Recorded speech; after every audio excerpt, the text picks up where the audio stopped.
Goten et Trunks, bon, deux personnages qui sont apparus à l'arc-bout. Trunks, il était bébé à l'arc-cell et il y a eu Mirai Trunks, mais t'as compris, bien qu'étant le premier arc, bah ouais, non parce qu'en fait l'arc-bout c'est le premier arc de Dragon Ball et le dernier arc c'est la recherche de Dragon Ball, bien évidemment. Ah, moi on m'a dit que les mangas ça se lisait à l'envers, je suis allé jusqu'au bout. Bien qu'étant le dernier arc du manga, ils ont malgré tout eu leur moment. Celui qui nous viendra en premier, c'est évidemment la fusion. En même temps, Gotenks c'était un vrai prime, pas pour rien que le combat Gotenks contre Super Buu soit l'un des combats préférés de Toriyama. On voit clairement qu'il a fait les choses à sa façon et j'ai kiffé la créativité sur les techniques. Le Super Ghost Kamikaze Attack et le volleyball de Gotenks étant d'ailleurs parmi les techniques préférées de Toriyama. Non, franchement, Gotenks a quand même eu un sacré combat et même au niveau puissance, il était en place jusqu'à sa tape le SSJ3 en bien. La fusion à l'arc-bout c'était vraiment un cheat code, faut le dire. Entre Gotenks et Végétaux, ils ont trop prouvé c'était quelque chose. Mais assez parlé de ça, en dehors de leur fusion, les personnages de Goten et Trunks ont quand même eu leur moment plutôt sympa. Bien qu'étant loin d'être centraux dans l'arc avant l'arrivée de la fusion, c'était cool de voir des personnages plus légers vivre de l'aventure avec joie. J'ai personnellement bien aimé le contraste entre ce qu'il se passe et les gags assez présents dans l'arc-bout, et c'est en partie apporté par ces personnages. Au passage, merci à l'anime d'avoir ajouté cette scène.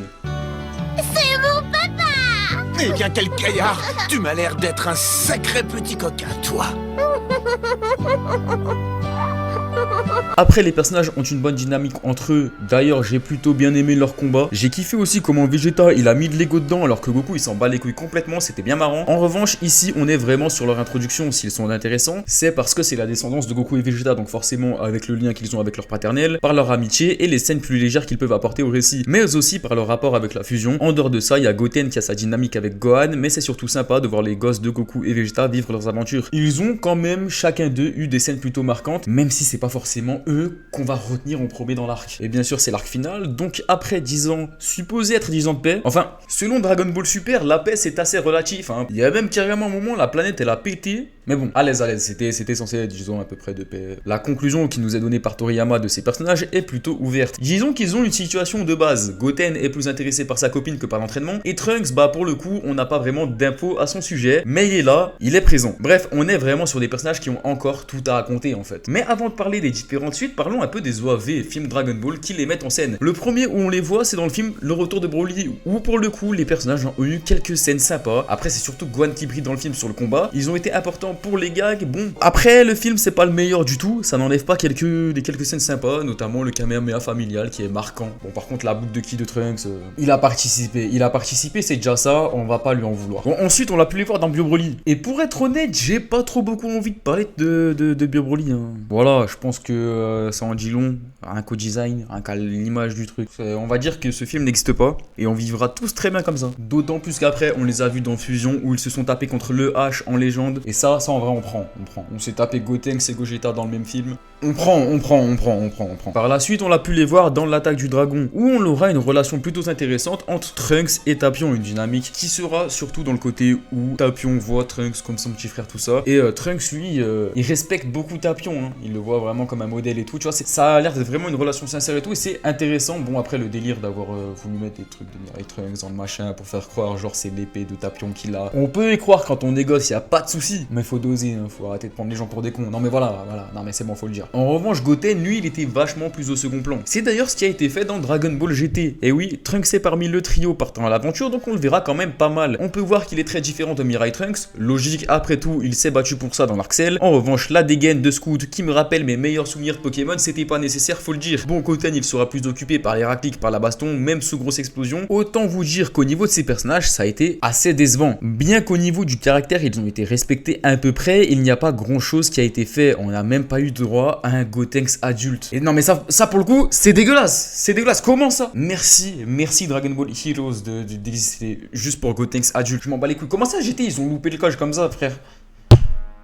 Carrément, mon téléphone, il tape le micro tellement même lui, il est pas content, frère. Après, soyons honnêtes, ce qui a été fait dans Dragon Ball Super, c'est pas forcément mieux non plus, hein. Souvent mis en retrait, hein. Au tournoi du pouvoir, ça a préféré ramener le bon vieux Kame Sennin plutôt que genre Goku, il a passé l'arc-bout à dire que Goten et Trunks c'est l'avenir, il les a formés à la fusion pour qu'ils soient encore plus efficaces. Mais non, il a pensé à Freezer, mais même pas à son propre fils. Encore, je veux bien Freezer, il est fort, vas-y, pourquoi pas. Mais Kame Sennin, un Krillin, un Tenshinhan, genre là, en termes de puissance, il mérite plus que Goten et Trunks. Genre, faut pas se foutre de ma gueule, Après, en même temps, Kame Sennin, quand je vois il a tapé un simili ultra instinct, Je comprends mieux, mais pour les autres, ça change pas. Ça change pas. Un Gotenks contre Kefla en plus, ça aurait pété la classe, mais bref. C'est vrai que récemment, ils ont un peu plus été mis en avant, mais est-ce réellement une bonne chose? Disons que c'est sympa de voir des petites aventures de Goten et Trunks dans le manga qui jouent les super-héros, mais bon, ça a déjà été fait avec Gohan. Et bien qu'on soit, l'histoire de leur origine soit marrante, il n'y a rien de bien fou à se mettre sous la dent avec ces personnages. Déjà que la plupart du temps, ils sont pas là quand ils l'ont été face à Cellmax, c'est pour rater la fusion. Mais bon, tranquille, c'est déjà une bonne chose qu'ils refassent surface, à voir ce qui va être fait par la suite. Mais je vous montre pas que certains choix me laissent dubitatif, principalement au niveau de Trunks. Pour la simple et bonne raison que pour l'instant, ce qui est central pour le personnage, c'est sa relation avec Mai. Mais honnêtement, déjà que Dragon Ball Super de base ça vole pas haut, tu vois, de base on a quand même au moins le fanservice, minimum, tu vois. C'est pour ça qu'on continue encore un peu à lire quand même, parce qu'il y a du fanservice. Mais là, on nous l'enlève. Alors je veux bien que t'essayes de faire un truc et tout, avec Trunks et Mai, tout ça, t'essayes de faire quelque chose. Il y a quelques scènes sympas, en vrai de vrai. Surtout dans le dernier chapitre, je pense à une scène en particulier, vas-y, la scène est cool. Mais honnêtement, ça me casse profondément les couilles de voir qu'il met de côté son collègue d'enfance pour une raclie. Plus sérieusement, c'était pas forcément ce que j'attendais pour le personnage, mais vas-y, pourquoi pas, on va voir ce qui va être fait avec. J'espère qu'un jour, ils apporteront un réel développement à ces personnages qui peuvent potentiellement servir à renouveler un peu Dragon Ball, car honnêtement, Goku et Vegeta, on les a déjà beaucoup vus, et bah, c'est des personnages déjà conclus en fait. Alors c'est plus compliqué de raconter des choses avec eux. Disons-le, le rôle de mentor qu'avait Goku à l'arc Buu et même à l'arc Cell était très bien. Pourquoi vouloir autant le mettre au centre des événements comme ça dans Dragon Ball Super? Bon, en vrai, on sait pourquoi. En vrai, la vérité, on sait pourquoi.